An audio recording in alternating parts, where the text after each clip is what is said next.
Any hard, flat surface will do, like half a potato.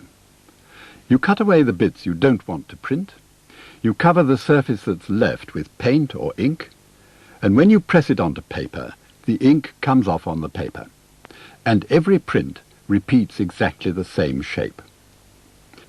Potatoes are a long way from the pictures we see every day. Pictures made from photographs and printed by offset lithography at a rate of 10,000 copies an hour or more. But all methods of printing have one thing in common. The way we normally see things, we follow the bumps and dents in a surface from the way it goes gradually darker or lighter as it catches the light. But if you print with black ink on white paper, you can get black and you can get white. But the only way you can get a grey in between is by breaking it down into separate little boxes of black and white. So when an artist makes a print, to give you an idea of solid shape, he has to invent some pattern of lines or dots or something, so that the black and white add up to a darker or lighter grey. The oldest form of printing is the woodcut. The lines of the picture are drawn on the surface of a plank of wood, and all the rest of the wood is cut away with knives and gouges, leaving the picture standing up in relief. You can use a sheet of lino in exactly the same way. A fairly thick printer's ink is then rolled over the surface, and the paper is pressed down on it in a printing press. The first great master of the woodcut was Albrecht Dürer, working nearly 600 years ago. Remember, the black lines were always made by cutting away the wood on either side of them. A method of printing the lines you actually cut was developed not long afterwards. This is another woodcut by Dürer, and this, photographed at exactly the same scale, is an engraving on copper, also by Dürer. The lines can be a great deal finer. The artist makes the lines by gouging furrows in the metal plate with a V-shaped tool called a burin. The engraved plate is covered with a thick printer's ink. Then the top surface is wiped absolutely clean so that there's no ink left except in the grooves. In the diagram, a cross-section of a plate is covered with ink and wiped clean again. The paper is made spongy by damping and put through the press under enough pressure to force it into the grooves and pick up the ink from them.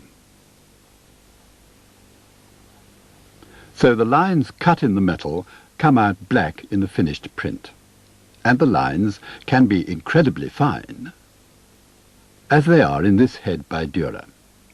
Besides this, the discipline required to control the path of the burin led to the development of a flowing line which was quite new in drawing. In fact, the cursive script of the engraver was later imitated in handwriting and came to be known as copperplate. This engraving uses much deeper cutting than Dürer's head and produces a stronger, more brilliant effect. Engraving is highly skilled and laborious. Eventually, but not until a lot later, a way was found of getting chemistry to do the hard work of making the grooves in the metal. This is etching. The plate has been covered with a black protective coating, and the artist only has to scratch this away with a needle. The plate is then submerged in a bath of acid, which eats grooves into the metal wherever the needle has broken through the coating.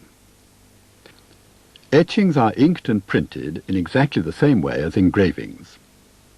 You see the ridges made by the grooves in the plate when the paper is put through the press without any ink.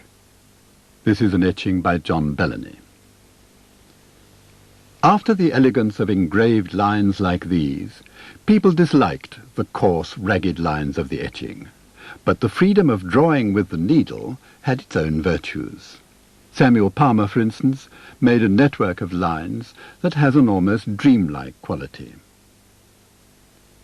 The great master of etching was, of course,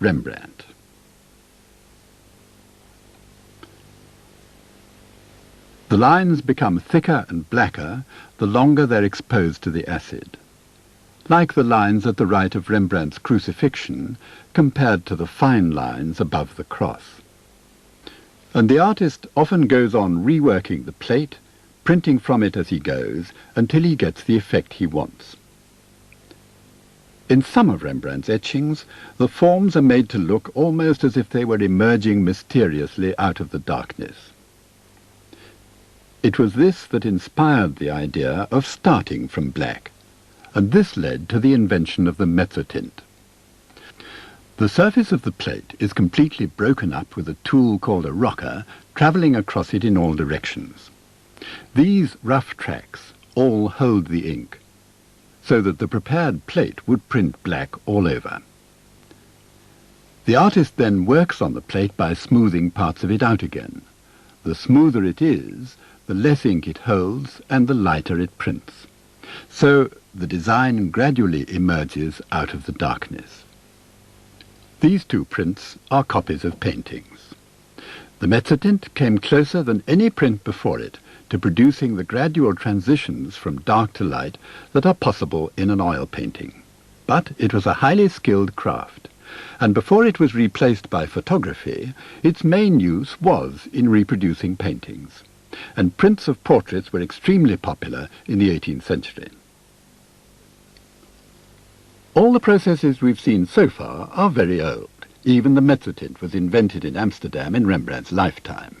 It was more than 100 years after that before any new process was discovered, and then 3 were developed within a fairly short time. The first of these was aquatint, a method of producing an all-over tint or tone in an etching. Goya used it all round the people sitting on the tree, which he etched with a needle. The plate, instead of being completely protected from the acid, is given a coating which is porous, so that the acid can seep through to produce the characteristic granular texture. It works like this. The lozenge shape was stopped out before the plate was put in the acid, so that it remained white. Then the square was stopped out as well, and the plate was put in the acid again. Then all the rest except the big L shape. And finally, everything except the shadow, which has now been in the acid 4 times. This is a pure aquatint with only 2 different strengths of tint. More usual with Goya is this complex mixture of different tints and, very obvious here, different thicknesses of etched line.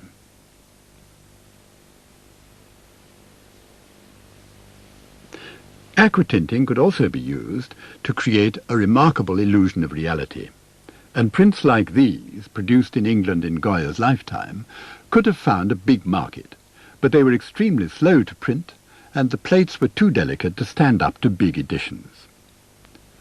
So nothing had yet replaced the old woodcut, which was tough and comparatively quick to print. But there's a limit to the detail you can cut in a plank.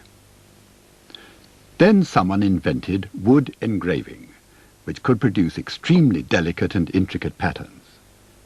These are among the earliest, by Thomas Buick, and they're only 1.5 inches high. It was simply a matter of using boxwood because of its very fine texture, and standing the wood on end. The engraver worked on the end grain with the V-shaped burins used for engraving on copper. But the block was then inked over the surface and printed like a woodcut, so that the lines that were cut away remain white. In fact, the process was often called white line engraving. It was the dawn of a new era. Any and every kind of drawing could now be made into a block, always by cutting away the white areas round the drawing. The blocks could be printed side by side with type in books and printed quite fast in big editions. True, it needed a whole army of engravers, but then labour was cheap. Meanwhile, the method which would, in the end, replace this great labour force was already in use. It was a method of printing direct from the artist's drawings, in this case Daumier's. The artist draws on the printing surface with a greasy chalk or ink. Before each printing, the surface is sponged over with water. But the grease repels the water, so only the parts not drawn on are made damp. Then a roller charged with greasy printing ink is rolled quickly over the whole surface.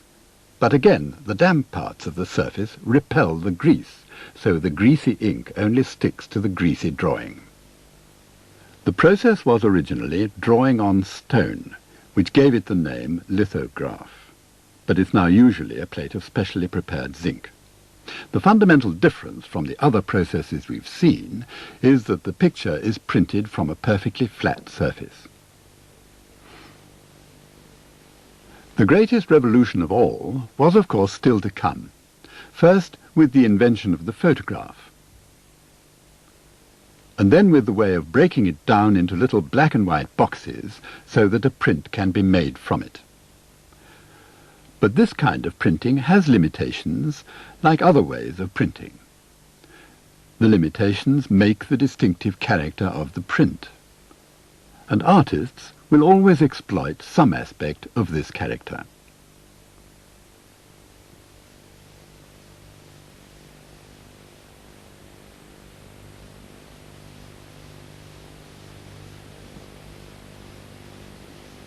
To see what they meant you to see, you have to stop looking at photographs like these and go and look at their print.